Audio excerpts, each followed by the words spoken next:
Salut tout le monde, c'est Baba Oram. Salut tout le monde, c'est Fredo.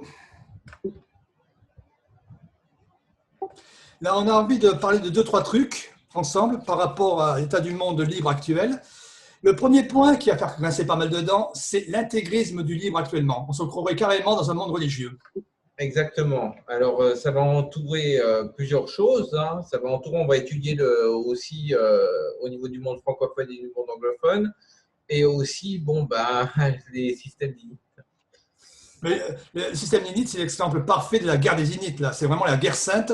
On se croirait les 4 kV de l'Apocalypse. Alors, Donc, il faut un peu lever le pied.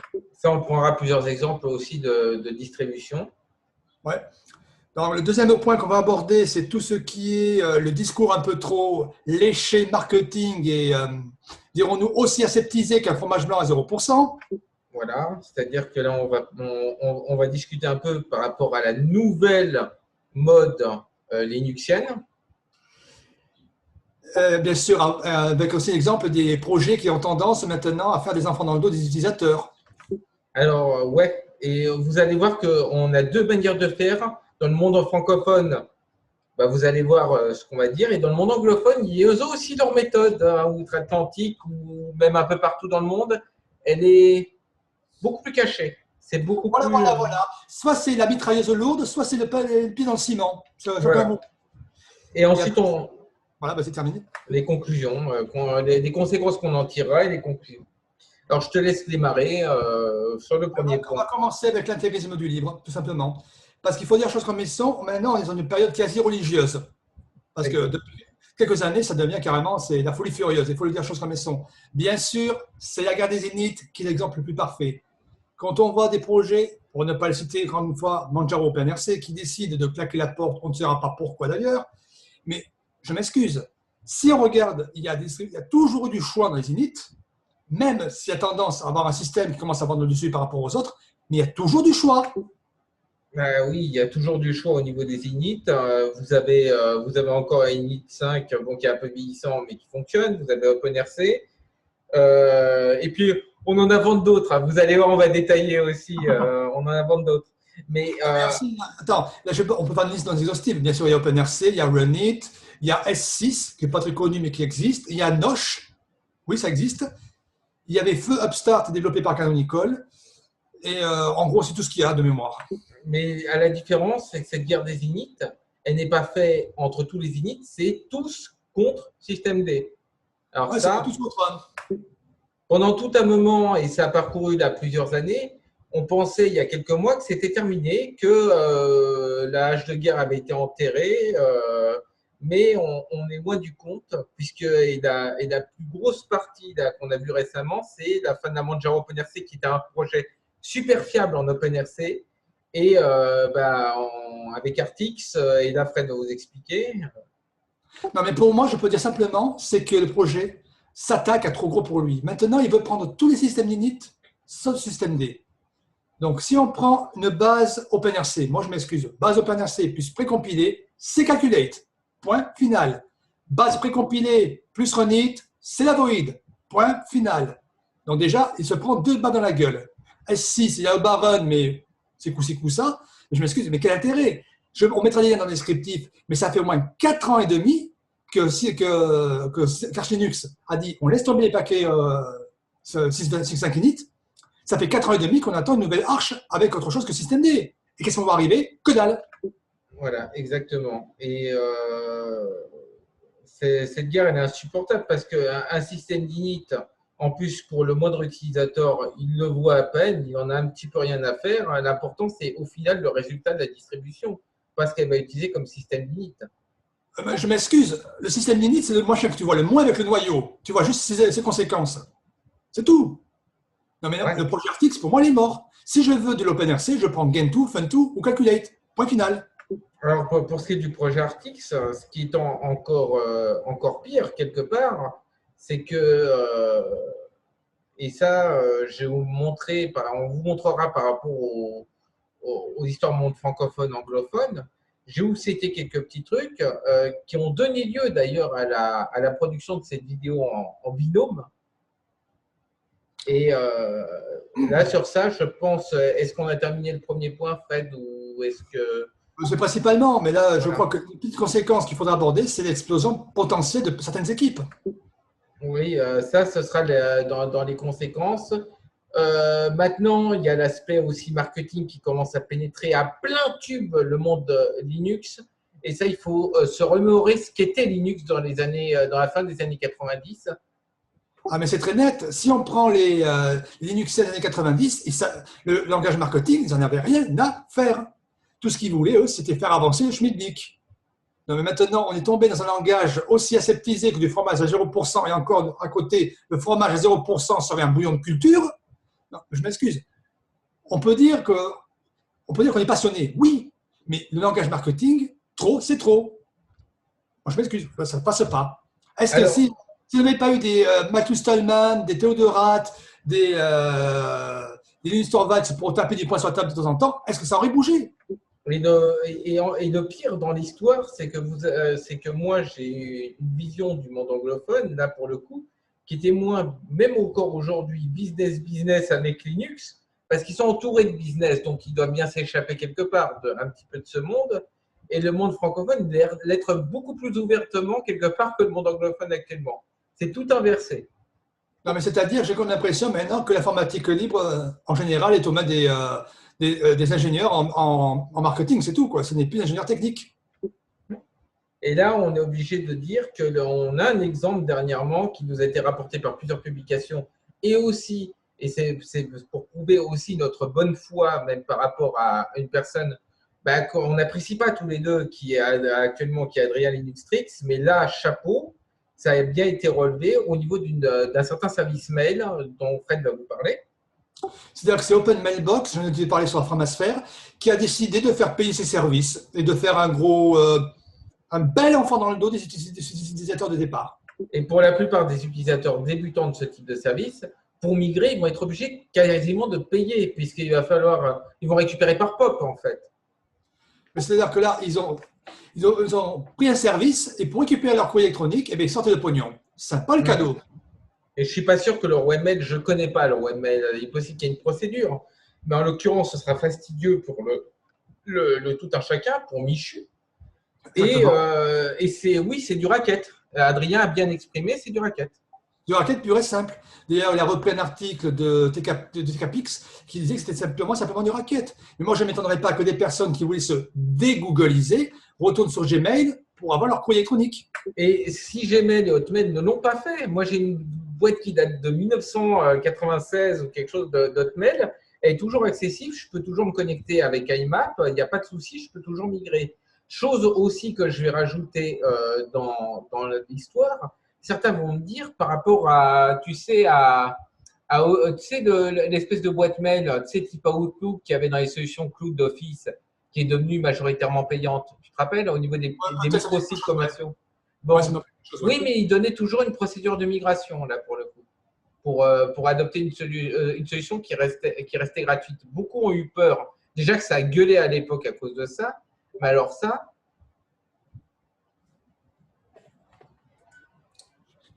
Non, mais c'est vrai que c'est pas la peine, quoi. Là, on est carrément dans la folie furieuse. Moi, je m'excuse que les personnes disent je me tire. Désolé. Ne vous inquiétez pas, c'est pas bien grave, c'est une notification. Non, mais que des personnes reviennent sur Gmail et compagnie. Mon compte principal Gmail, il y a 12 ans en septembre. Et je peux toujours récupérer mes courriers, comme je le veux. Alors qu'une solution qui disait on va vous dégoogliser, vous fasse un bel enfant dans le dos, merci du cadeau. Et puis, le truc, c'est que, bon, dans le monde, et là, on va être obligé de parler d'une certaine réaction même de Arch Linux, hein, qui est l'exemple le plus frappant. Hein. Écoutez, on fait des paquets, Fred et moi. Parfois, il y en a deux, là, il y en a deux qu'on fait en commun. On est co-contributeurs des deux mêmes paquets. Et Fred va vous expliquer un petit peu, parce que c'est lui qui m'a renseigné par email qu'il y avait ce problème, ce qui s'est passé.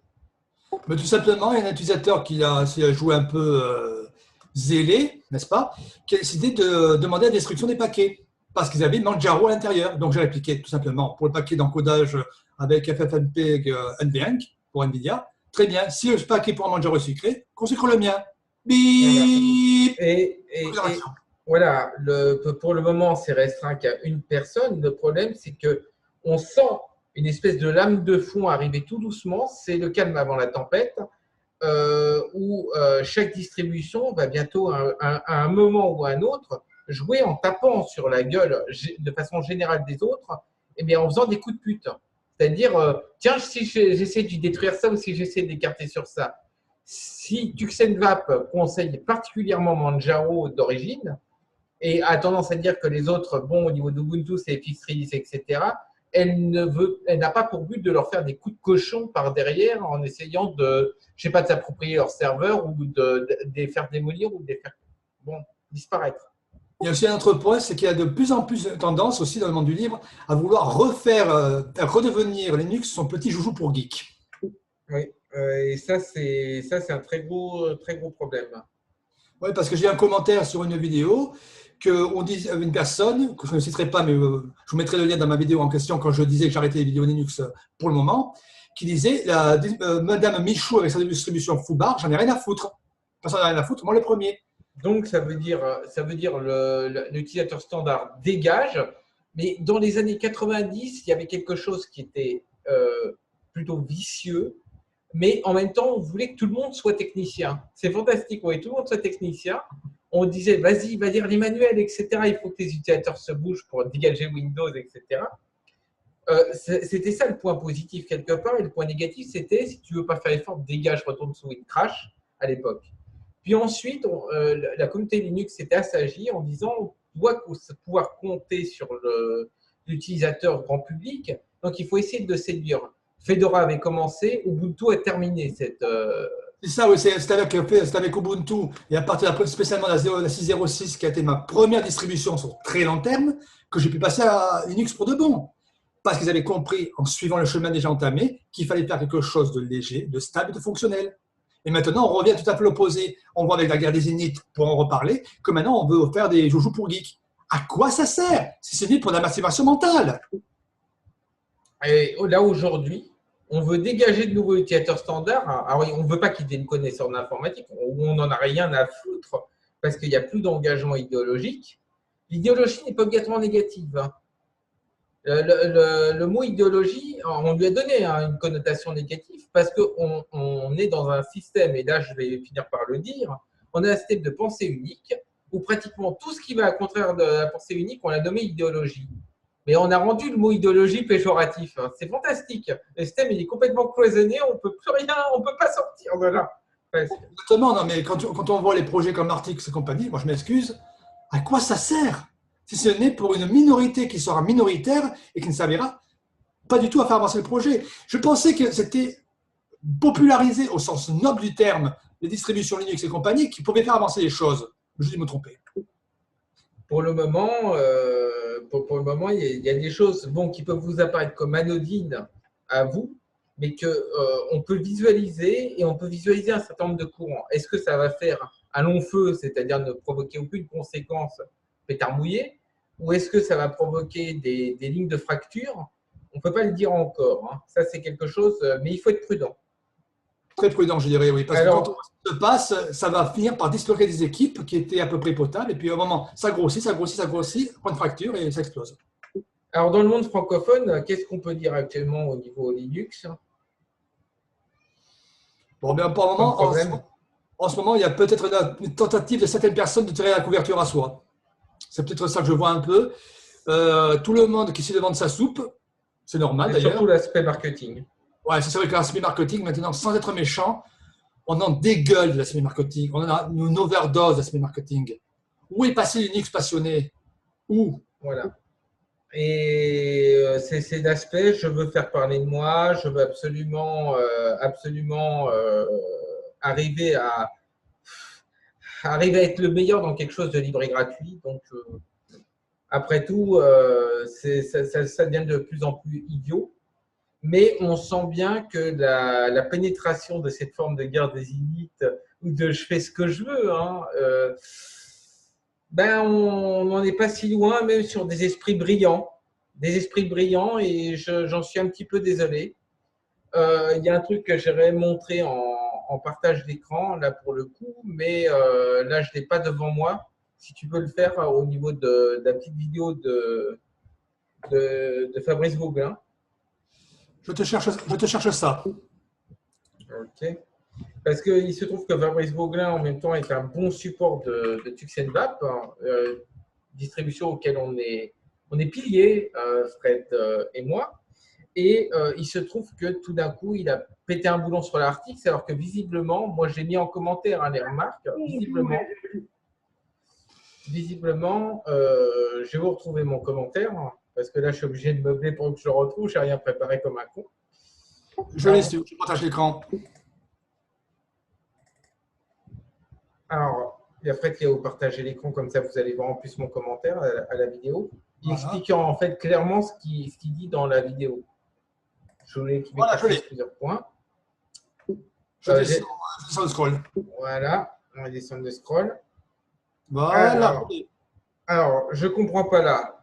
Tu vois bien que visiblement la carte son n'est pas détectée comme sous Manjaro, mais marche. Bah oui, il a une carte son, une carte factice.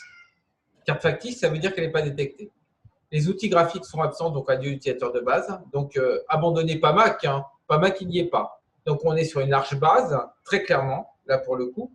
Vous allez être obligé de faire du make package, moi ici, pour pouvoir installer ne serait-ce que Pacor, qui est un excellent outil pour gérer les dépôts AUR. C'est la hausse. Et comme Pacman-or, et il est accessible que par or. Le serpent qui se mord la queue. Voilà. La seule chose qui règle le conflit de paquets qui était à l'intérieur de la Artix, c'est qu'ils ont désactivé Core. Mais qu'est-ce qu'il en est des utilisateurs qui l'avaient installé avant, la Artix? En plus, on ne savait pas que c'était un truc en développement. Parce que sur le guide, sur le SourceForge, ce n'était pas annoncé. Il faut aller sur le forum de Manjaro pour comprendre. Bravo l'information. Les extensions invitées de VirtualBox restent sur une install en dur. Ouais. Au moment où vous l'avez installé, même si vous l'avez installé en dur, il cherche à vous les charger. C'est dingue. Des problèmes avec le Wi-Fi, il n'arrive pas à connecter le Wi-Fi, notre ami Fabrice Gauguin. Et puis l'environnement très incomplet et discuté, au lieu de prendre un environnement plutôt complet, bien que j'ai entendu qu'on puisse faire tourner Cinnamon, et là j'aurais très peur. Et là où il déconne complètement, là, à mon sens, c'est qu'il parle de DGLFI Ubuntu Based, mais en fait, il s'en retire le droit, puisqu'il dit que chacun fait ce qu'il veut. Dans ce cas-là, il n'y a plus lieu de parler de DGLFI, puisque chacun fait ce qu'il veut. Et je rappelle la croisade des init, etc. Voilà. Attends, je profite, là, tant que je suis en partage d'écran, je vais te montrer justement un commentaire par rapport, on n'en a plus rien à foutre des Michu. Je change d'onglet. Oui. Voilà. C'est très clair. Très clairement, Madame Michou et sa fougarde distribution, personne n'en a rien à foutre, et moi le premier. Personne, et c'est le pendant de Tuxenbap d'arriver à populariser Linux. Et en plus, je vais vous dire, c'est quelque chose de très dangereux, parce que là, j'ai parlé d'une des conséquences en avance, c'est que n'oubliez pas une chose, si les constructeurs, ils regardent par statistique. Donc, ça veut dire que si vos appareils, pour une raison X, Y ou Z, ne sont pas suffisamment utilisés sous Linux, les mecs, ils ne vont pas continuer de développer des drivers courants.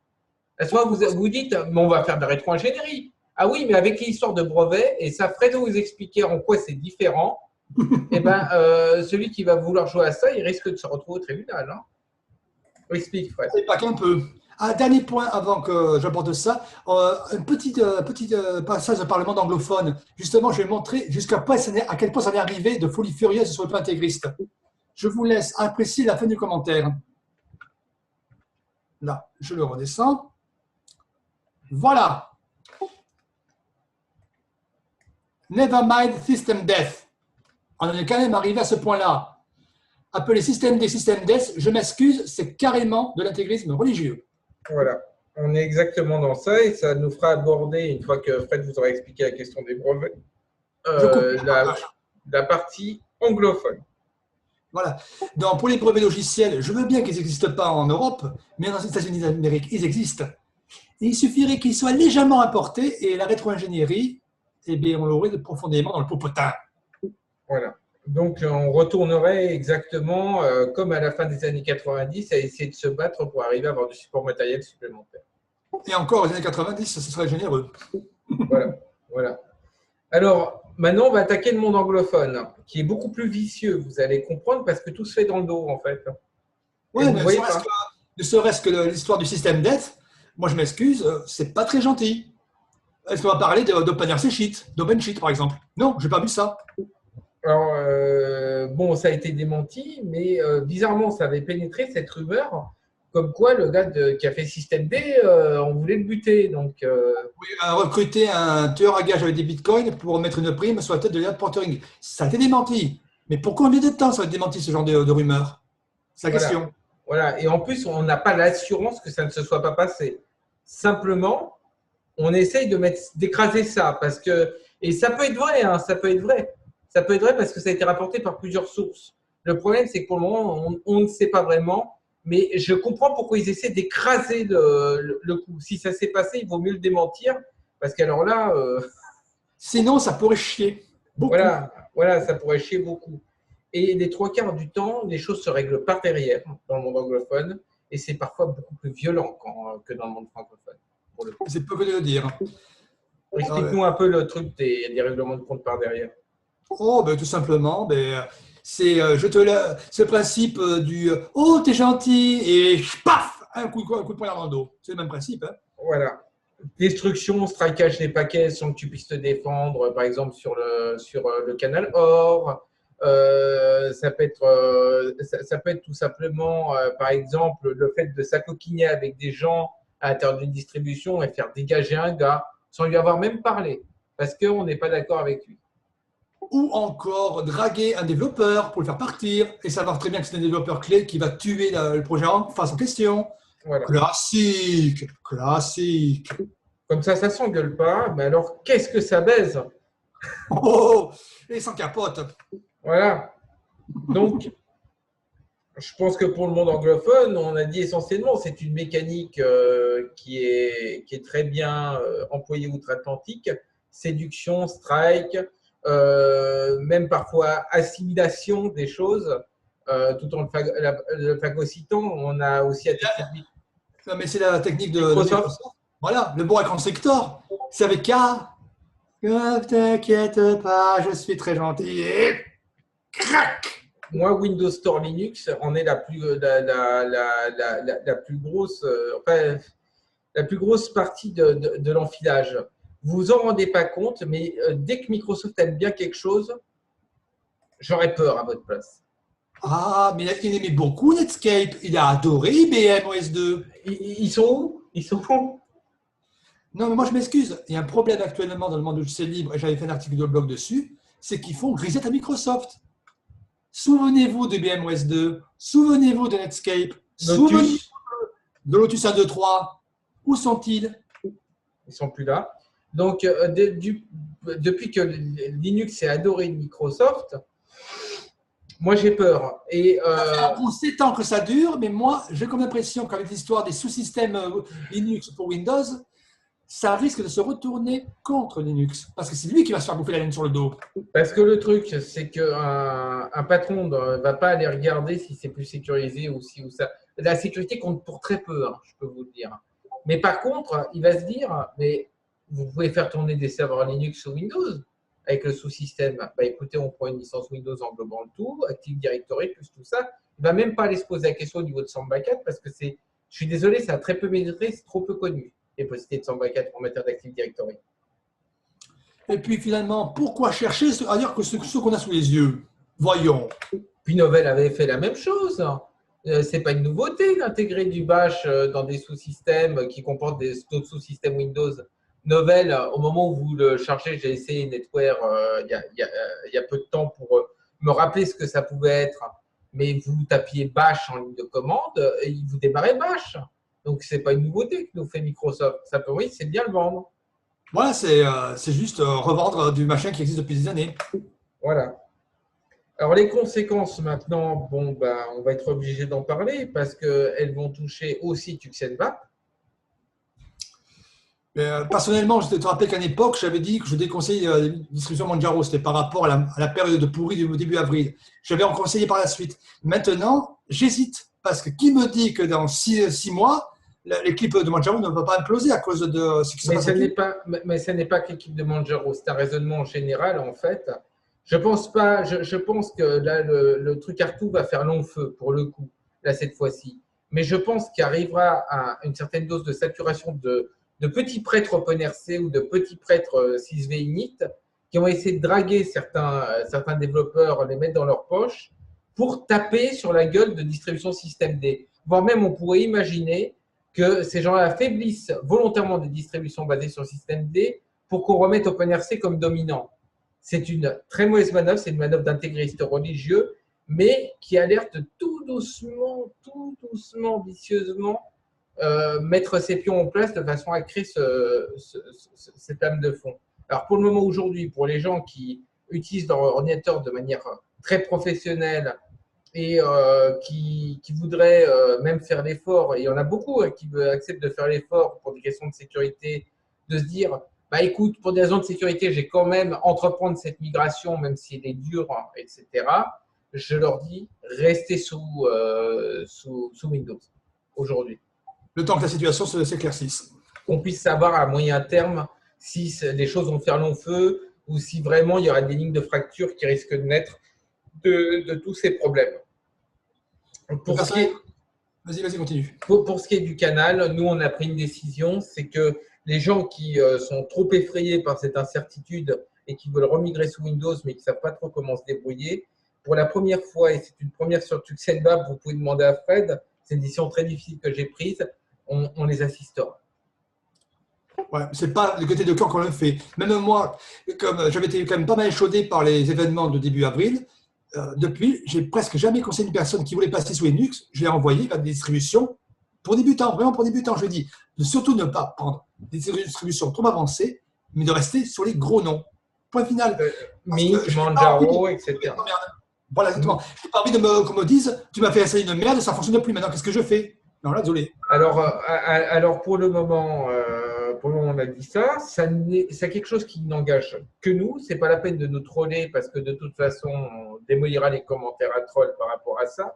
Pas la peine de nous troller. On a décidé au niveau de Tuxenbap et on a décidé, moi, Baba Oram et Frédéric Béziès, de mettre la pédale 12, d'être plus prudent. Ça ne veut pas dire qu'on déconseillera Linux totalement, mais ça veut dire qu'on va parler des histoires que un certain nombre de gens du monde francophone et un certain nombre de gens du monde anglophone veulent bien planquer parce que c'est la merde au cul.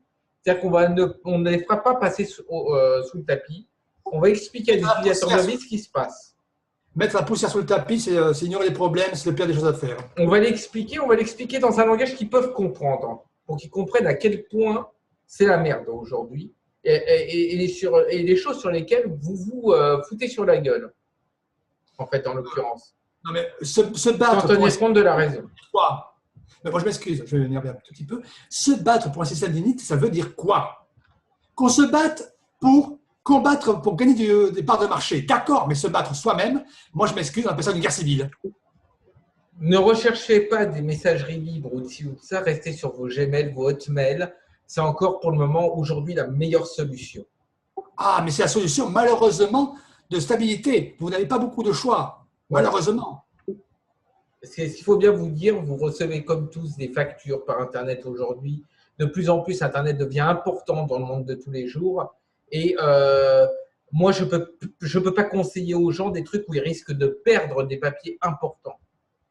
Des papiers vitaux même. Ouais, des papiers vitaux. Donc, ou autre.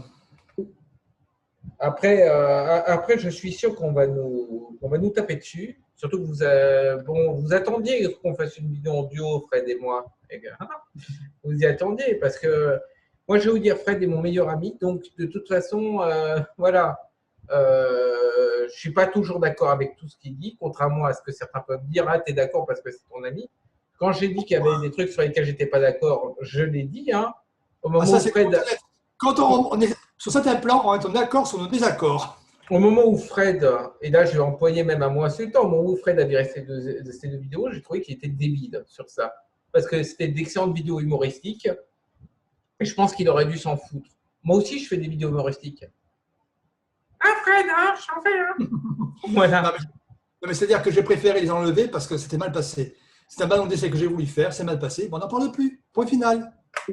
Voilà. Et quand je me suis retrouvé à critiquer Fred sur un certain nombre de choses, y compris, vous le savez, j'ai compté de conseiller la Manjaro, j'avais dit ça n'aura pas de conséquences, etc. Il ne voulait pas me croire. Oui, ça lui arrive d'être con. Hein. Et c'est pas pour ça qu'on se déteste. C'est pas parce que je traite de con de temps en temps qu'on va se détester. Voilà. Non, mais c'est-à-dire que la Manjaro est passée une telle période noire que moi j'avais dit je mets le haut là. C'est tout. Voilà. Donc, vous devriez adopter un tout petit peu notre attitude. On dit des mots forts, mais c'est vraiment parce qu'on apprécie ce qu'on fait.